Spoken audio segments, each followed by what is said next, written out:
يا ترى شات جي بي تي وقف تاني ليه؟ أو إيه اللي بيحصل بالظبط؟ طبعا كلنا دلوقتي عايشين على شات جي بي تي لأن هو اللي بيساعدنا في الشغل والمذاكرة، وحتى لو عايزين ندردش أو نطلع أفكار هو اللي بيساعدنا.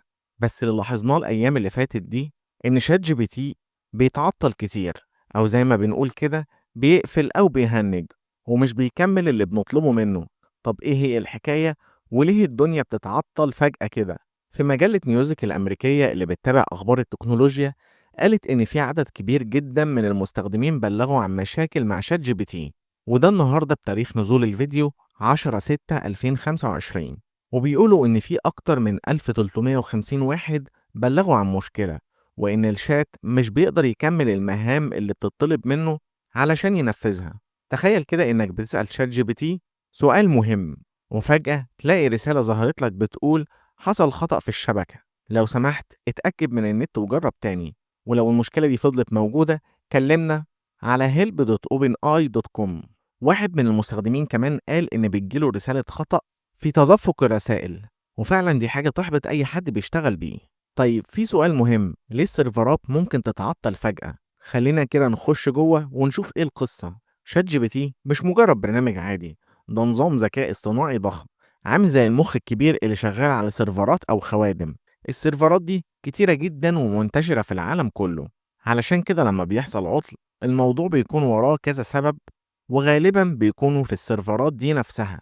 وأول حاجة هو الضغط على السيرفرات دي. أكتر سبب بيخلي الدنيا تقف، تخيل إنك عندك طريق سريع بيعدي عليه مليون عربية في الساعة، فجأة كده تلاقي 5 مليون عربية بيحاولوا يعدوا في نفس الوقت. تفتكر إيه اللي ممكن يحصل؟ الطريق هيقف خالص. ده بالظبط اللي بيحصل مع سيرفرات شات جي بي تي، لما ملايين من الناس من كل حتة في العالم بيحاولوا يستخدموه في نفس اللحظة. السيرفرات ليها قدرة معينة، ولما الطلبات بتعدي القدرة دي بتبدأ تهنج، أو حتى ممكن تبقى بطيئة جدا، أو ممكن تقف خالص وما تردش على حد. كمان ممكن يبقى فيه صيانة وتحديثات مفاجئة، وده زي أي برنامج كبير ومهم. شات جي بي تي بيحتاج تحديثات وصيانة باستمرار، وشركة اوبن اي اي اللي عملت شات جي بي تي بتنزل نسخ جديدة علشان تحسن الأداء وتصلح أي أخطاء، أو حتى ممكن تزود مميزات جديدة. أحيانا الصيانة دي بتكون متخطط لها ومعروفة، وبنبقى عارفين المواعيد اللي هتتعمل فيها، وساعتها بيوقفوا الخدمة شوية علشان يضمنوا إن التحديثات تمت صح. لكن ساعات بتكون صيانة طوارئ بسبب مشكلة مفاجئة، بتلاقي الخدمة وقفت فجأة من غير سابق إنذار. كمان ممكن يبقى فيه أخطاء برمجية، مفيش برنامج في الدنيا مثالي 100%. ساعات بيكون فيه أخطاء برمجية، واللي هي بتبقى باسم bugs مش باينة في الكود بتاع البرنامج، والخطأ ده ممكن يظهر فجأة ويعمل مشكلة، زي إنه يخلي الشات ما يفهمش الأسئلة صح، أو يدي إجابات غلط، أو السيستم كله يقع. وكمان المهندسين بتاع اوبن اي اي بيشتغلوا طول الوقت علشان يلاقوا الباجز دي ويصلحوها أول بأول.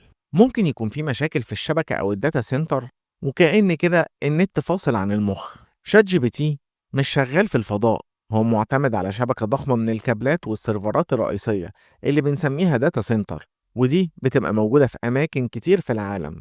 لو حصلت مشكلة في الإنترنت اللي بيوصل الداتا سنتر دي ببعضها، أو حصل عطل في الأجهزة اللي بتتحكم في الشبكة دي، أو حتى لو شركة إنترنت كبيرة قطعت عندها الخدمة، ده كله ممكن يأثر بشكل مباشر ويخلي الشات جي بي تي يقع فجأة. كمان أحد الأعطال الشائعة أجهزة السيرفرات تعبت أو الهاردوير نفسه باظ. السيرفرات دي في الآخر هي أجهزة كمبيوتر قوية جدا، ممكن أي قطعة فيها تبوظ، زي كارت شاشة يتلف، أو ذاكرة رامات يحصل لها مشكلة، أو هارد ديسك يبوظ. أي عطل في الهاردوير ده ممكن يأثر على جزء من السيرفرات أو حتى السيرفرات كلها، وده بيخلي الخدمة كلها تقف. طيب إيه اللي أقدر أعمله لو لقيته عطلان؟ لو صحيت لقيت شات جي بي تي عطلان ما تقلقش، في كام حاجة ممكن تعملها، زي إنك تخش على صفحة اوبن اي اي وممكن تدور عليها في جوجل، ودي صفحة رسمية بتقولك لو في أي عطل معروف وهم شغالين عليه. ممكن كمان تتابع حساباتهم على السوشيال ميديا، غالبا بيعلنوا عن الأعطال والتحديثات على تويتر اللي هو موقع اكس دلوقتي، أو أي منصة تانية. ممكن تجرب تاني بعد شوية، في معظم الأوقات العطل بيكون مؤقت، والفرق الهندسية بتكون شغالة على إصلاحه بسرعة الصاروخ. حاول تاني بعد كام دقيقة أو بعد كام ساعة وإن شاء الله هتلاقيه شغال.